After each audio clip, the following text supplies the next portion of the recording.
Rebecca Robeson, interior designer, businesswoman, and mother. Join me as I take you through my projects, my life, and what keeps me driven to design. Well, hello, I'm Rebecca Robeson from Robeson Design Studio in San Diego, California. Welcome to my show today. So I've been wanting to make a video that specifically goes over storage. Storage of the things you need in your home, but they take so much space. And you know what? A lot of people don't know how to store them, so their space looks cluttered. Here's what we're gonna do. We have got terabytes of footage on the cutting room floor that you guys never have seen. We're actually gonna go back a year and a half ago when I was in Chicago helping my son Scott with his downtown apartment. That space only had 300 square feet. It was so tiny. But we were able to find places to store things so that his place looked great, not cluttered, but was 100% functional. I think you're gonna pick up some really great tips that you can use in your own space. So let's get started.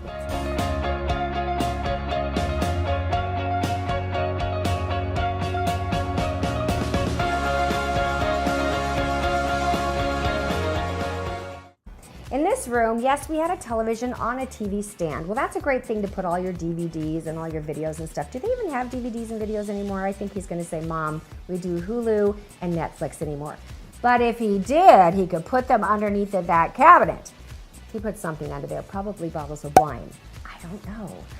Then we had an ottoman. Now the ottoman's a storage ottoman. You lift it up and you can put in there some great extra blankets and some pillows so you can get cozy while you're watching TV.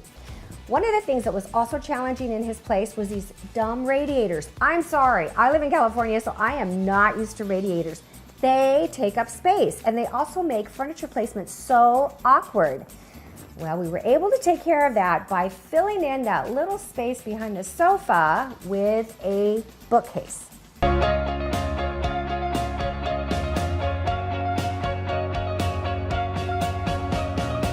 What's in the bookcase?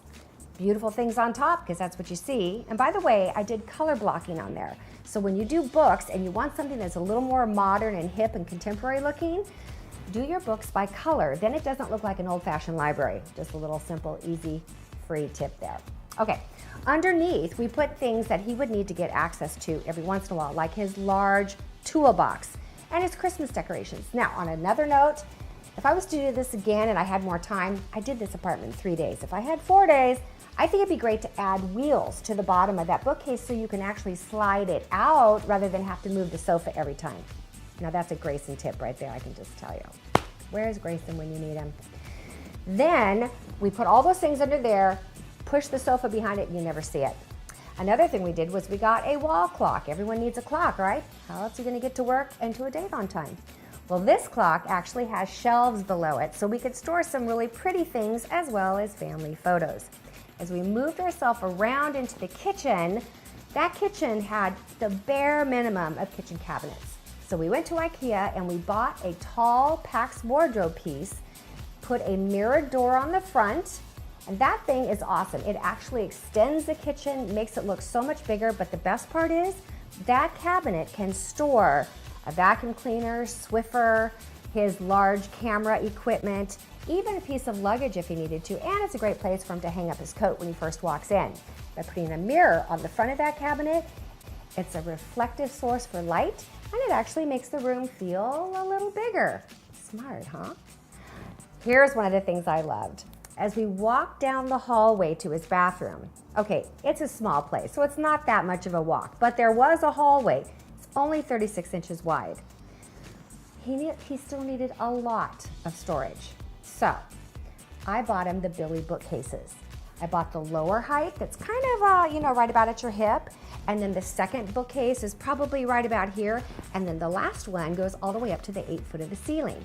By the time you get to the tallest one where you would feel like this thing was like moving in on you, the bathroom door opens and now it's a whole nother space.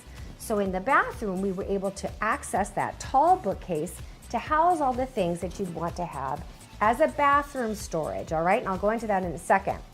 In his bathroom, he only had a pedestal sink. You know what that means? Absolutely no drawers or cupboards. Bummer. Where are you gonna put your razor? I think he had a medicine cabinet. Yeah, he had a medicine cabinet, but that's not gonna hold that much. Then I got a small, like skinny, I don't even know what this thing is called. It's from IKEA, but it's enough to put little rolls of toilet paper on the wall, and it looks nice too. Match the towels and the shower curtain all in the color scheme with the chocolate brown and the orange for accent.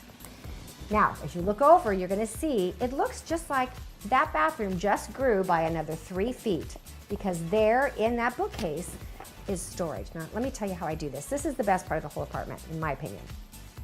Number one, get storage containers that look handsome. That way, your mind and your eye is not overcome by all this cluttery looking stuff. So I got baskets that were out of espresso, kind of a woven wood.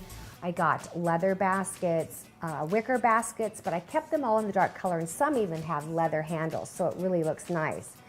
In those baskets look good on the bookcase, but they store so much stuff. Here's what they store. There is a first aid basket. Cool. There is a light bulb basket. There is a battery basket. And there is a basket, love this one, for the top 10 tools that anyone would need in their home. Easy access. Remember, his big toolbox is behind the sofa. Not as easy. This one, scissors, hammer, screwdrivers, the basics, easy access. Also, as you go down that space, some actually pretty accessories in there as well to break it up. But then we've got paper towels, toilet paper. We have even a basket that we could put his blow dryer in. There's a place for him to actually kind of display his aftershave and his colognes. There's a basket for skincare. So here's what he does. When it's time to do his morning routine, he simply reaches over, pulls a basket into the bathroom, uses it, puts everything back in, bam, done. Always looks great. Isn't that a great idea? If you think that was brilliant, leave me a comment below. Okay, on into the bedroom. Now here's the challenge. The bedroom is the office I was telling you about.